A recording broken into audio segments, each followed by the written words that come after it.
Prenez le temps, prenez une minute pour éteindre les téléphones. Prenez une minute. Ihtarmou, ceux qui regardent les conférences, ceux qui regardent ça, respectez-les.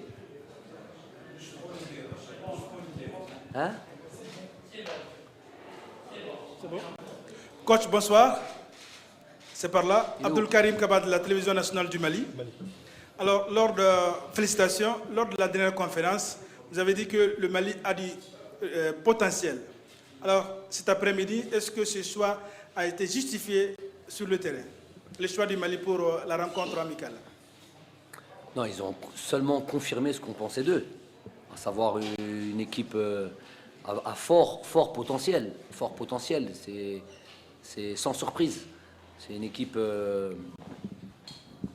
composée d'individualités déjà de qualité, qui joue dans des championnats relevés et qui en plus de ça ont certains automatismes. J'imagine qu'il y a beaucoup de ces joueurs-là qu'on fait partie des catégories de jeunes, des équipes nationales de jeunes qui brillent au niveau mondial. Le Mali ont toujours de grosses équipes nationales de jeunes. Il y a de la bonne formation là-bas, même au pays. Et moi, je ne suis pas surpris de l'opposition qu'on a pu avoir aujourd'hui. J'en suis même très satisfait. Et voilà, donc je leur prête, si je peux me permettre de dire ça, mais si ça continue à bien bosser comme ça, c'est une équipe qui a beaucoup d'avenir. Qu'est-ce qui vous a fatigué dans le jeu? Comment? Qu'est-ce qui vous a fatigué dans le jeu malien aujourd'hui? Fatigué? Oui, dans le jeu malien. Non, c'est une équipe qui vous presse très fort, qui a une culture tactique de haut niveau, puisqu'ils arrivent à jouer dans des championnats comme le championnat allemand, championnat français. Donc c'est une équipe qui voilà, tactiquement n'a pas de soucis. Et donc en ça, voilà, surtout sous cette première mi-temps, ils nous ont laissé peu d'espace pour pouvoir développer notre jeu. C'est pas faute d'avoir tenté. Mais voilà, on a eu l'opposition qu'on voulait. C'est une opposition de haut niveau. Tant mieux. Bonsoir coach, Louche Radio Algérienne. Oui, ok. On a, comme prévu, un match très difficile pour l'équipe nationale. On a vu l'entrée de Islam Slimani, elle a pesé sur les défenseurs du Mali et a permis à l'équipe nationale d'avoir quelques espaces. Un mot sur la prestation d'Islam Slimani aujourd'hui. Oui, c'est vrai qu'on a changé notre dispositif tactique. On a mis plus d'impact. On sait que Islam, il est capable et de prendre les espaces. Et ces dernières années, il a grandi sa palette de jeu. Il est aussi capable de venir dans les intervalles, capable de venir combiner, capable de garder le ballon presque comme un 9,5. Et en plus, il a gardé cet état d'esprit de vouloir prendre les espaces, de se battre, de presser, voilà, toutes les qualités qui aident une équipe. Donc voilà, ce qu'il fallait faire, on a rectifié le tir en fonction de la problématique qu'on nous a donnée en première mi-temps, rectifier le tir et faire en sorte de pouvoir mettre plus de pression sur cette équipe-là. Justement, pour continuer sur la question du changement qu'il y a eu à la mi-temps, on a vu en première mi-temps justement les Maliens qui étaient vraiment très présents au milieu. On a eu du mal à sortir les ballons. Et c'est quoi, justement, si vous voulez tactiquement, c'était quoi le changement, mis à part le fait qu'il y a deux attaquants on avait deux attaquants devant. Qu'est-ce qui a fait qu'on a pu justement mieux maîtriser la balle et avoir mieux le jeu? C'est déjà beaucoup. C'est déjà complètement un changement quasi radical de passer à une sentinelle et de 8. Comme c'est en première mi-temps, où on a eu du mal, Hichem a eu du mal à se mettre dans le jeu, même Ramiz, parce que la pression adverse, elle était très forte, il laissait peu d'espace, même moi de l'extérieur, je voyais ça, c'était très difficile, on a essayé de manœuvrer, on a procédé à plusieurs choses qu'on avait pu travailler avant ce match-là, et ils étaient toujours aussi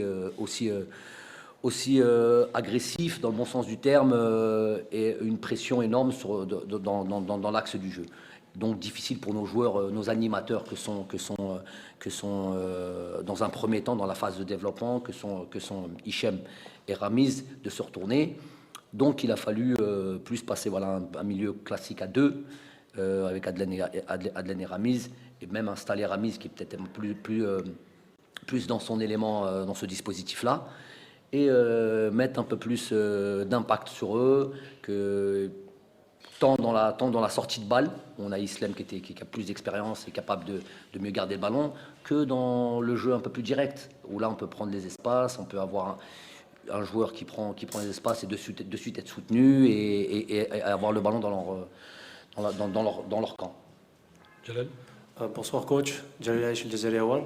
Je voudrais revenir sur le chiffre de 26 matchs sans défaite.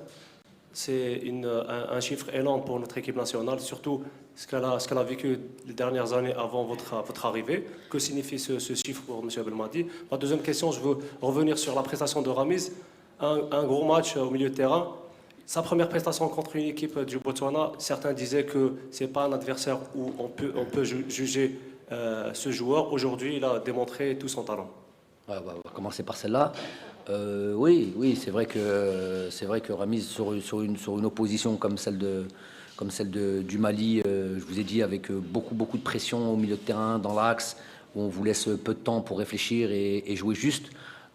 Surtout sur cette deuxième mi-temps, sûrement dû un peu au changement tactique où il se sentit plus à l'aise, un peu moins haut, plus bas. Donc dans une situation où il a ses repères et pouvoir sortir le ballon, et puis surtout il s'est très vite adapté. Moi le Haq, sans prétention aucune, je suis pas surpris. C'est vrai que le public algérien et tous ceux qui suivent le football voulaient voir un petit peu ce joueur-là, parce qu'on sent que ça peut être un joueur d'avenir.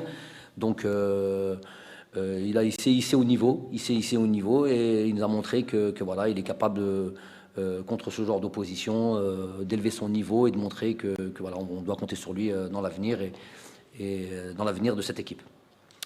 Et première question, ouais, satisfaction, surtout satisfaction parce que ces 26 matchs-là, ça montre la constance, c'est tout sauf facile. On peut même tomber, tout le monde, c'est un peu même les joueurs, j'aurais parlé avant le match, tout le monde, que ce soit les joueurs, que ce soit l'environnement, le staff technique y compris, nous, et puis les supporters, et puis tous ceux qui aiment et qui suivent cette équipe-là, on peut tomber dans une forme de Beina, c'est normal, Adi, ils vont regagner match après match, alors que c'est pas comme ça. C'est à chaque match sa vérité, à chaque match sa préparation, à chaque match son implication et sa concentration. C'est ça qui fait qu'on est dans cette constance. Les matchs n'ont pas été gagnés. Regardez aujourd'hui, on a un match très difficile. Si on prenait pas le match par le bon bout, on pouvait essuyer une défaite aujourd'hui.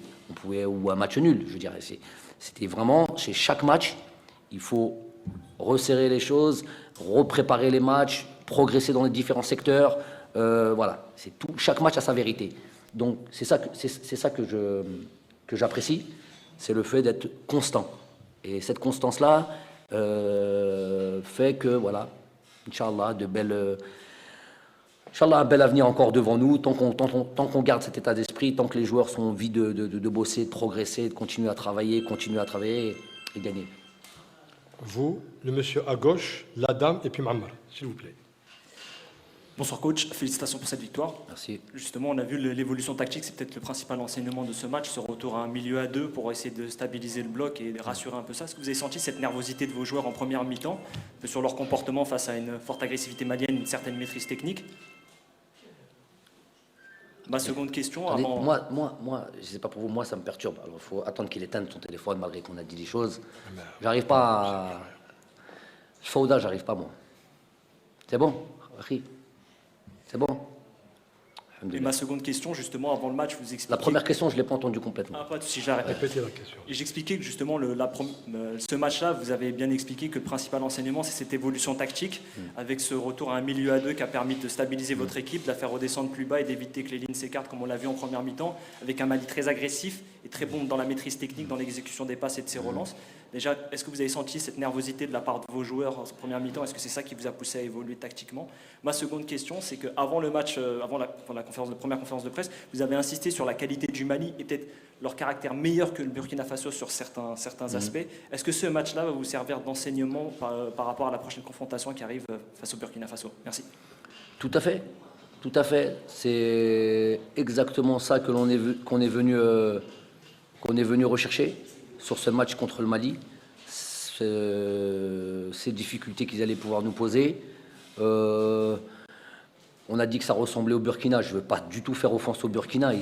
Ça va être une opposition très difficile. Ils ont été jouer un match contre la Côte d'Ivoire où jusqu'aux derniers instants, ils étaient presque en train de gagner le match là. Il y a eu 1-0, 1-1 sur le dernier minute de 1. Donc on va avoir une grosse opposition.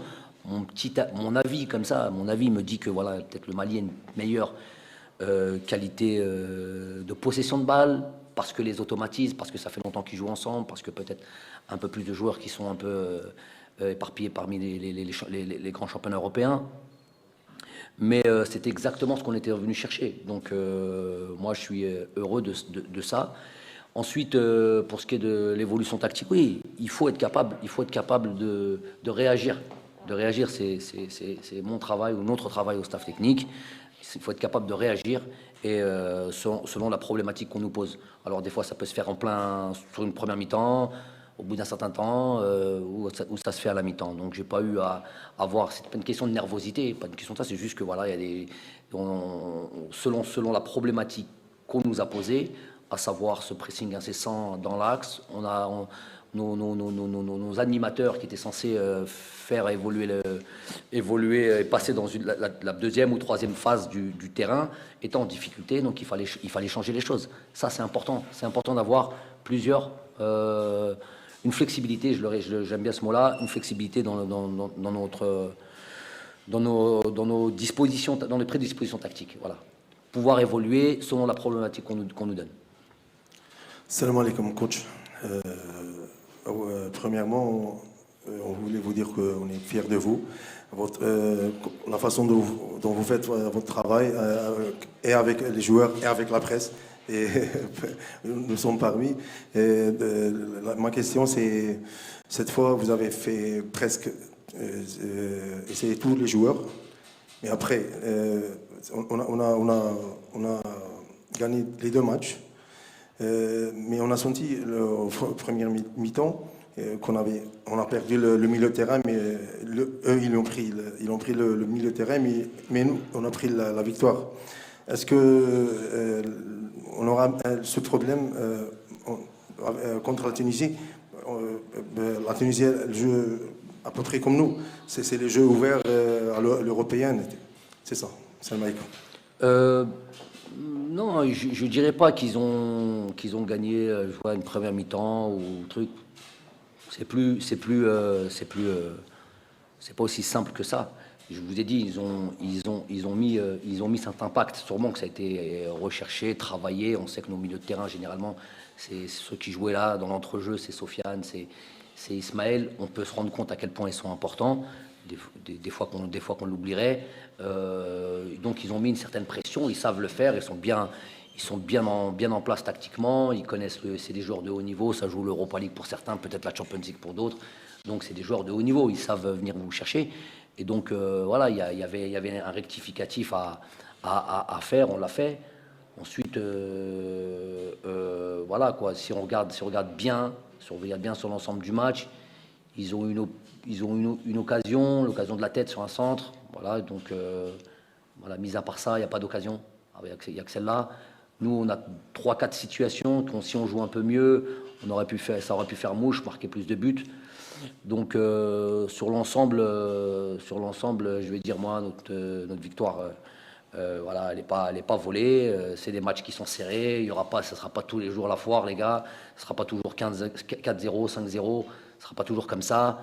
Il va y avoir des matchs rudes, des matchs difficiles, des matchs fermés, des matchs avec des problématiques de l'adversaire. Plus on ira notamment par exemple sur cette qualification de Coupe du Monde, plus ça ira vers ça, plus ça sera difficile. Et nous, il faudra toujours à chaque fois répondre présent et réagir et savoir trouver des solutions. Bonsoir coach, Mohamed Amin Fadhel Belateli. Coach, ma question concerne Youssef Attal. Il était absent dans la dernière séance d'entraînement. Oui. Il était absent aussi aujourd'hui, lui et Sofiane Ferroli. Est-ce qu'ils vont être présents lors du prochain match face à la Tunisie? Et ma deuxième question concerne Ounas qui a été gravement blessé après le choc avec le joueur malien. Comment est sa situation? انت طبيب ماشي journaliste.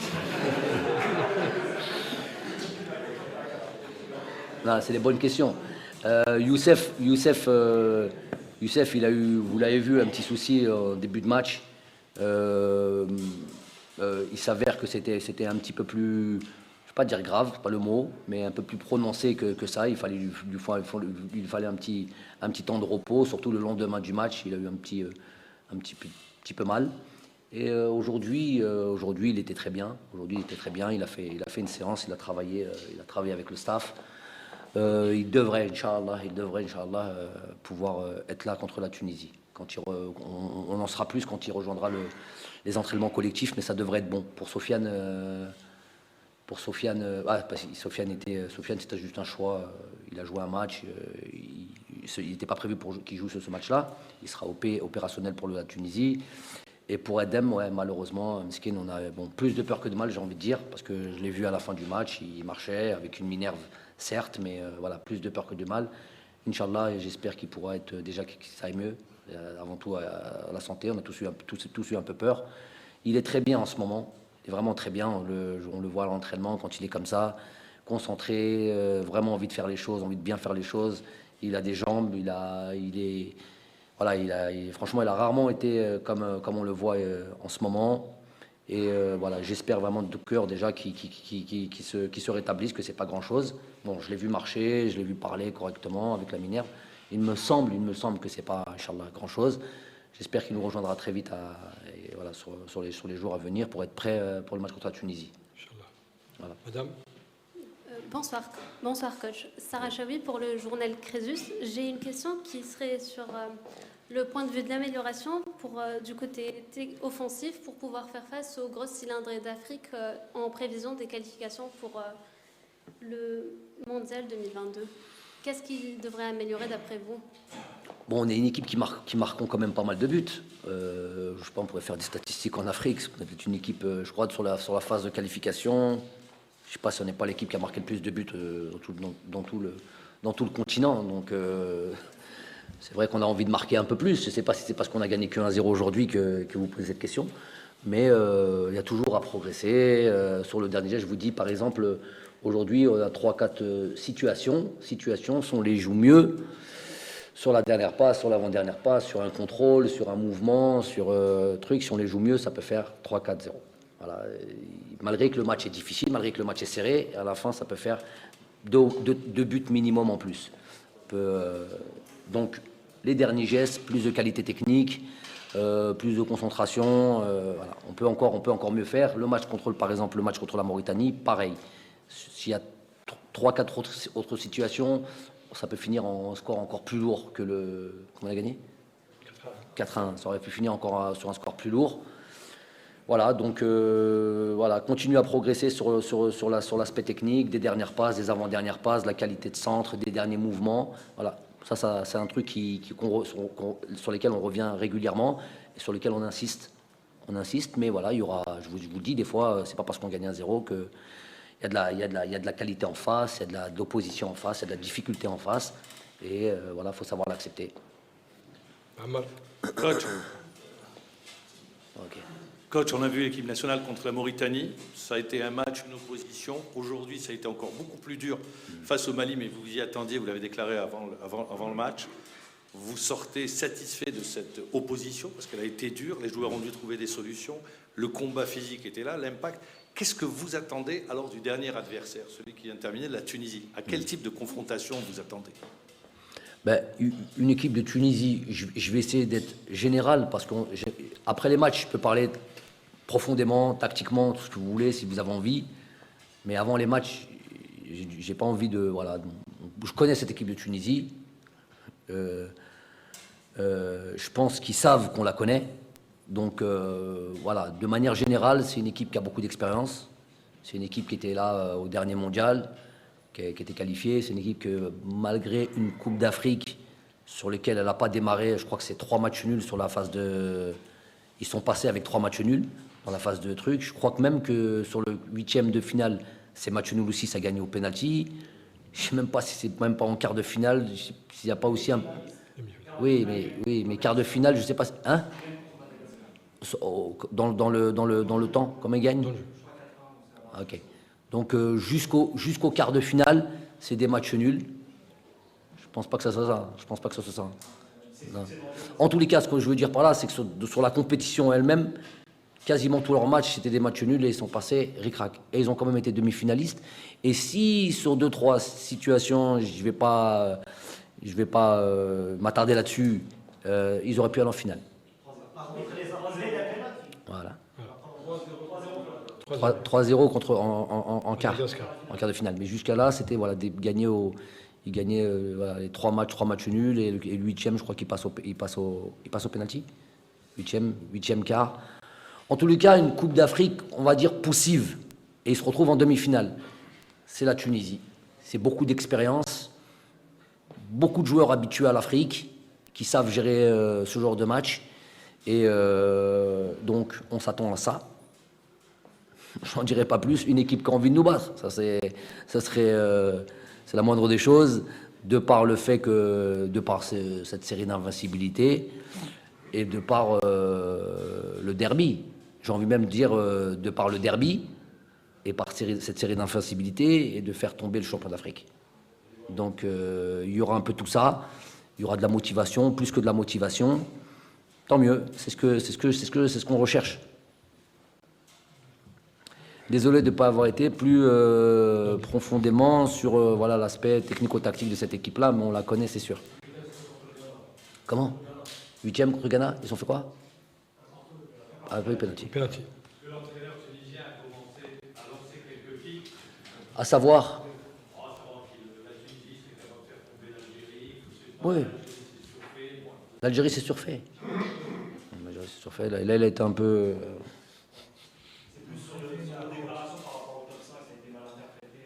Oh, peu importe ce qu'il a dit, c'est pas très important. On verra le match, Inch'Allah. عيسى مدني. شكرا. مساء الخير سيد الماضي. عيسى مدني الإذاعة الجزائرية بالعربية. على بالي راك أجبت على الأسئلة، ولكن أنا أريد أن تكون الإجابة نحاول شوية بالعربية حتى نستغلها هكذا. عندك 2 مقابلات، موريتانيا مالي.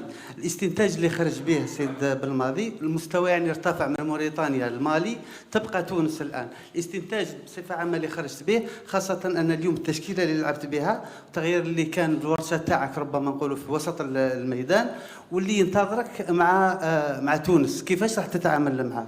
بالتشكيلة اللي وان كان نعرف باللي انت ما تحبش هذه الكلمه تاع الاساسيين والاحتياطيين، كيفاش راح تتعامل معاه؟ التشكيله راح تلعب بها. سؤالي الثاني سيد بالماضي خارج المقابله ولكن يخص المنتخب الوطني.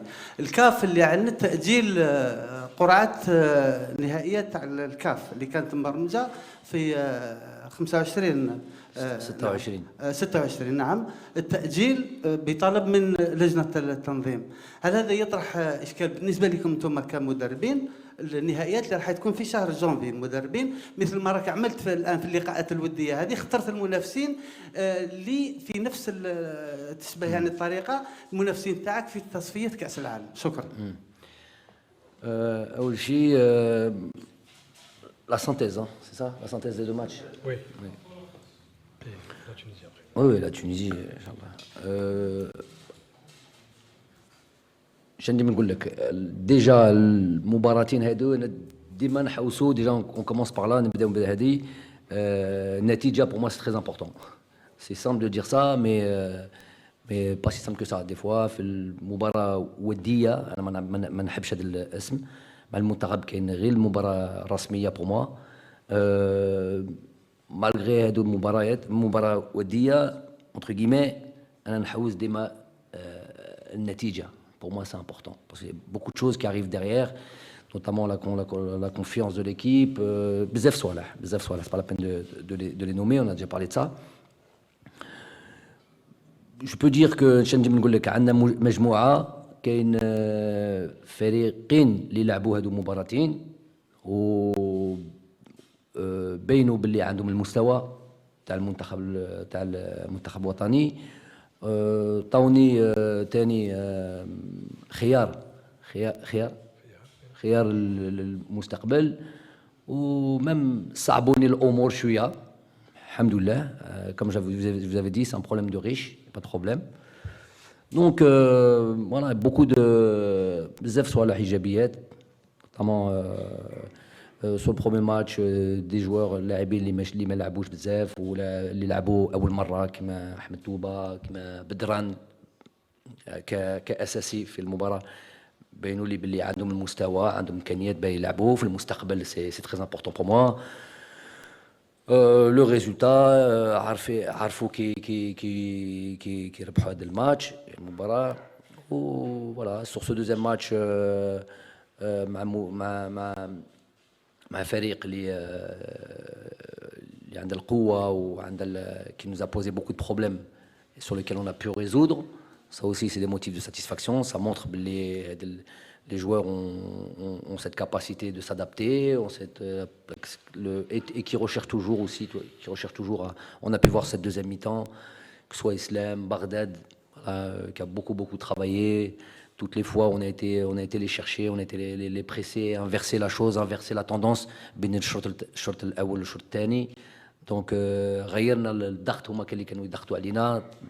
احنا درنا الضغط عليهم. Voilà, des choses importantes. Mais un but encaissé sur les deux matchs, j'aurais préféré 0. C'est toujours important ça aussi, d'avoir une défense perméable. Voilà, un peu, c'est plus ou moins les choses qu'on a pu voir sur ces deux matchs-là. Après, pour la troisième question, voilà, c'est rapide, pas besoin de trop dire. Ce qu'on a préparé pour la Tunisie, ça va être sur les 3-4 jours, même si j'ai déjà une réflexion avant, évidemment, mais je ne peux rien vous dire.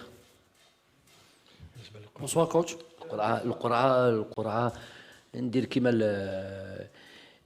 Quand on est logé à la même enseigne, كيكون عندنا كاع نفس entre guillemets مشكلة إلى مشكلة هذه, ça me dérange pas. On va s'adapter كيما أنايا كيما الآخرين. On aurait préféré évidemment avoir déjà le groupe et déjà les choses pour pouvoir préparer, pour pouvoir organiser nos matchs amicaux, pour pouvoir, voilà tout ça. Mais bon, c'est pas le cas. Ça sert à rien quand il y a des choses qui se posent comme ça, il faut s'adapter et réagir. Bon, salam alaikum coach, félicitations pour la victoire. Sur les 3 derniers matchs, on a marqué 10 buts. Youssef Belaïli a contribué à 5 buts, 3 passes D, il a provoqué un penalty et a marqué un but. Est-ce qu'on peut dire que maintenant Youssef Belaïli est devenu une pièce maîtresse au sein de cette sélection? Merci. Pourquoi j'ai déjà dit le contraire, moi? Non, oui, c'est une réponse, c'est une question, mais une réponse en même temps. Non, Youssef. من زمان على بالي انا ما كاش j'ai pas de problème là-dessus, et pourtant je peux vous dire qu'il n'est pas 100% de ses capacités physiques.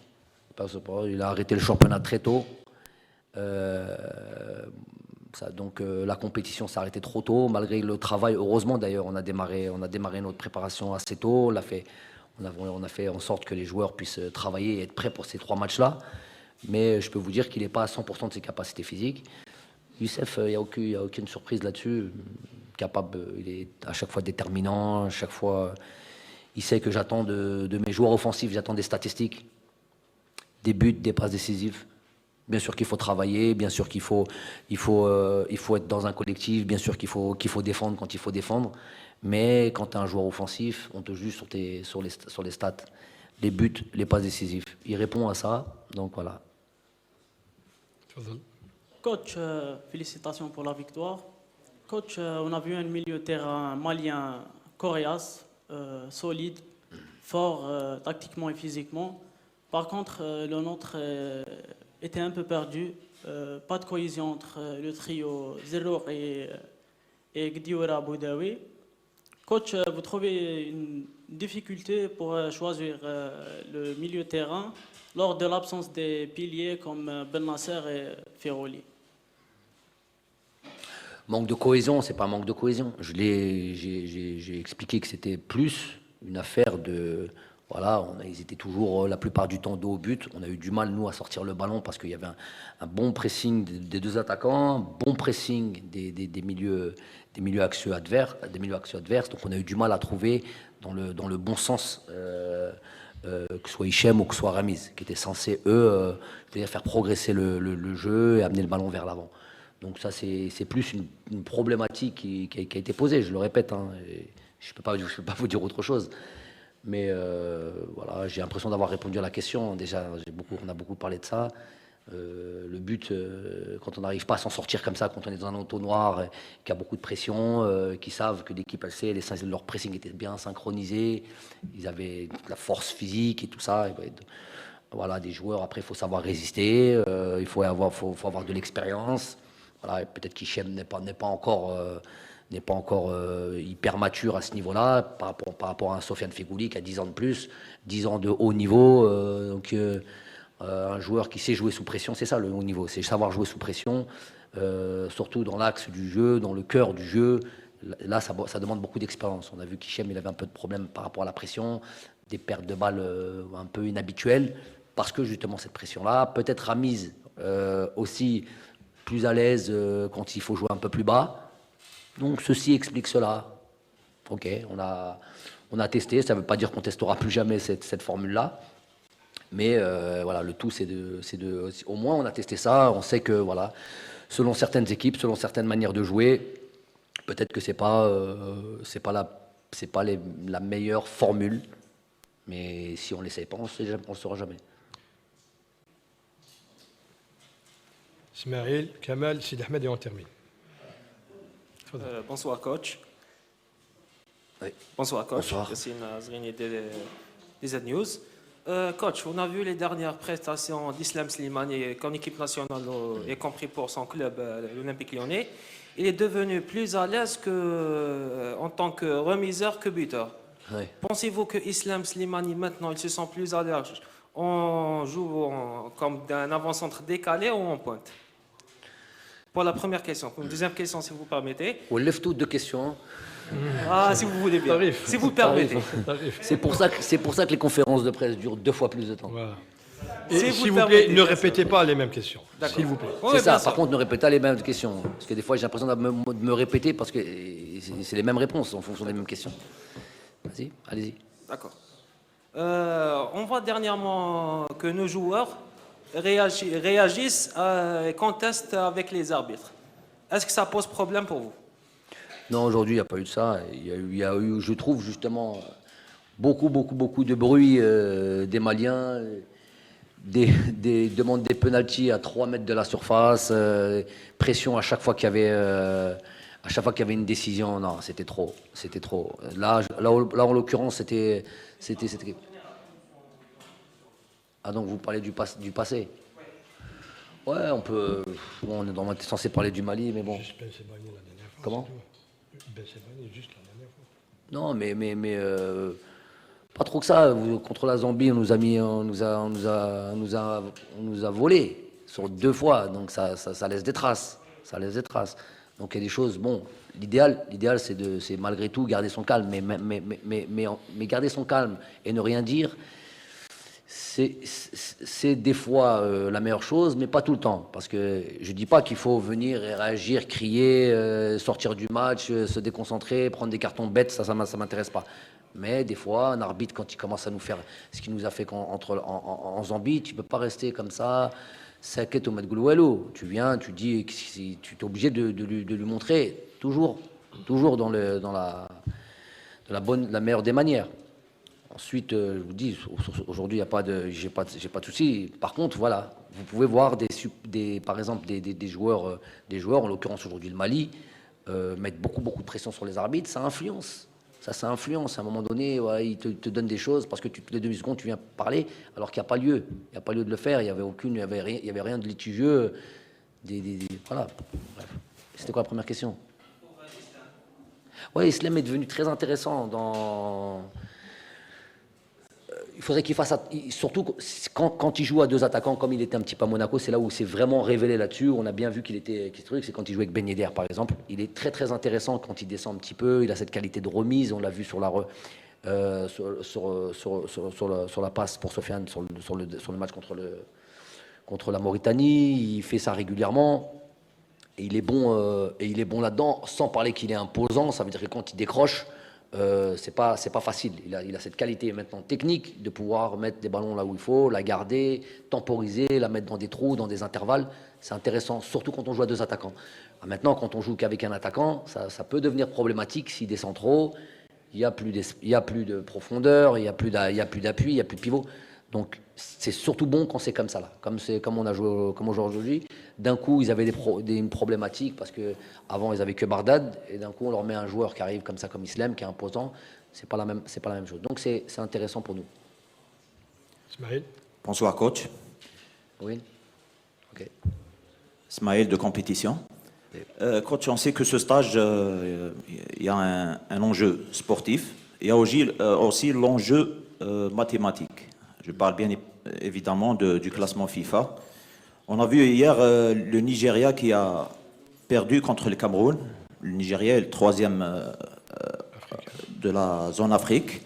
Il y a une petite différence entre nous et le Nigeria. Donc, on présume qu'avec les 2 matchs qu'on vient de gagner, peut-être il y aura une évolution. Est-ce qu'on peut dire à travers cela que l'Algérie a déjà atteint un des objectifs de ce stage? Merci. Bon, il faut faire un bon match aussi. Il faut faire un résultat aussi sur l'aspect purement mathématique. Je pense qu'il faut faire aussi un résultat contre la Tunisie pour pouvoir. Je vous ai dit la dernière fois, il faut être astrophysicien pour comprendre le calcul du classement. J'imagine qu'avoir un bon résultat contre la Tunisie devrait nous permettre de repasser devant eux. Mais Allah, j'en sais rien là-dessus. Nous, le tout, c'est de faire le plein de points ou de victoires sur ces 3 matchs. Il nous en reste un match, pas des moindres. Mais voilà, le but, ça sera de gagner ce 3e match-là. Et on verra après là où ça nous mène. Ouais. Mais c'est important, c'est vrai que c'est important. Comme quoi le match sans enjeu de la journée précédente, c'était pas sans enjeu, monsieur DZ Foot. Ouais, match sans enjeu pour ramener le titre. C'était pas sans enjeu, on a perdu une classe au truc. Il faut faire attention à ce que vous dites, parce que vous êtes censé informer.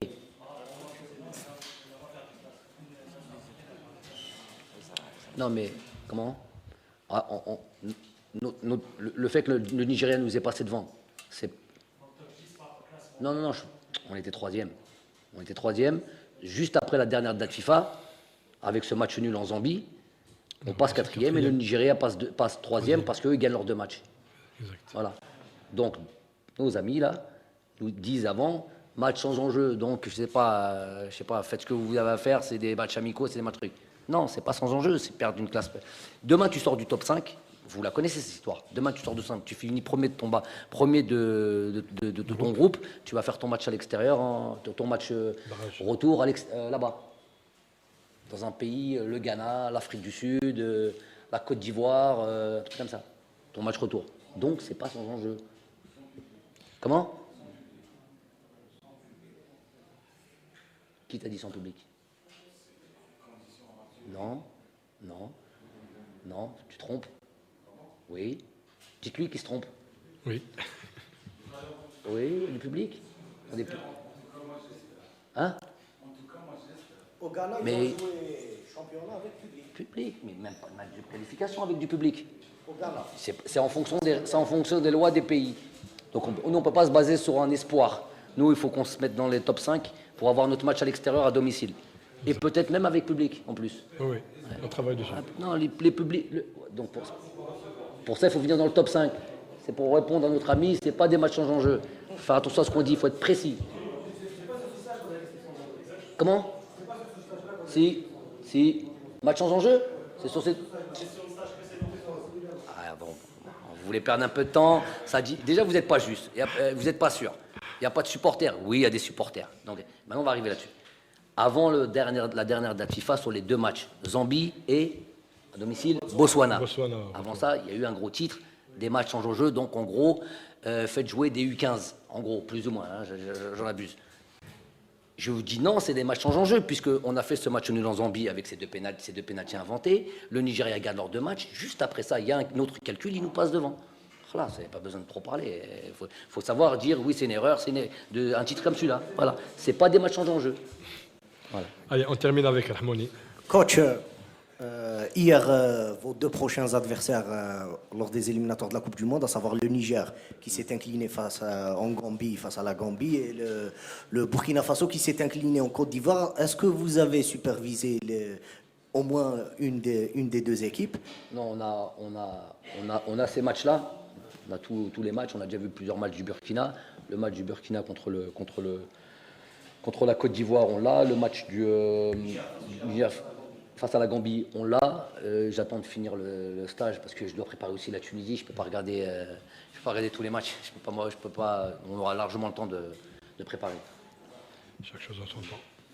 C'est bon ?